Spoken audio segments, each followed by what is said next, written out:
Shalom bagi kita semuanya.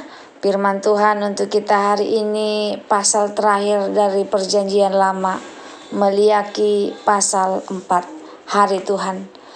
Bahwa sesungguhnya hari itu datang menyala seperti perapian, maka semua orang gegabah dan setiap orang yang berbuat fasik menjadi seperti jerami dan akan terbakar oleh hari yang datang itu, firman Tuhan semesta alam, sampai tidak ditinggalkannya akar dan cabang mereka.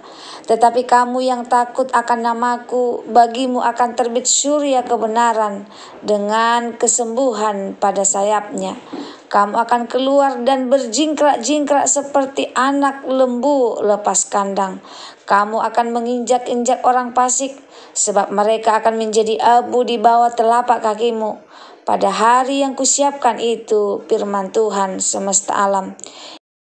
Ingatlah kepada Taurat yang telah kuperintahkan kepada Musa hambaku di Gunung Horeb untuk disampaikan kepada seluruh Israel, yakni ketetapan-ketetapan dan hukum-hukum. Sesungguhnya aku akan mengutus Nabi Elia kepadamu menjelang datangnya hari Tuhan yang besar dan dahsyat itu. Maka ia akan membuat hati bapak-bapak berbalik kepada anak-anaknya dan hati anak-anak kepada bapak-bapaknya, supaya jangan aku datang memukul bumi sehingga musnah. Penjelasan singkat Maliaki 4 ayat 1-6. Peringatan akan hari Tuhan. Hari itu datang menyala seperti perapian. Ini merujuk pada hari penghakiman Tuhan yang akan datang dengan murka dan keadilannya. Orang fasik dan gegabah digambarkan seperti jerami yang terbakar habis. Artinya tidak ada yang bisa diselamatkan tanpa pertobatan. Akar dan cabang tidak ada bagian dari mereka yang tersisa. Hukuman itu total.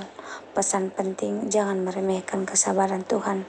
Pertobatan harus dilakukan sebelum hari itu tiba.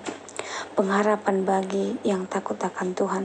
Tetapi kamu yang takut akan namaku, untuk orang yang menghormati Tuhan dan hidup benar, surya kebenaran Yesus Mesias akan terbit dan memberi kesembuhan, pemulihan total fisik, rohani, dan emosional.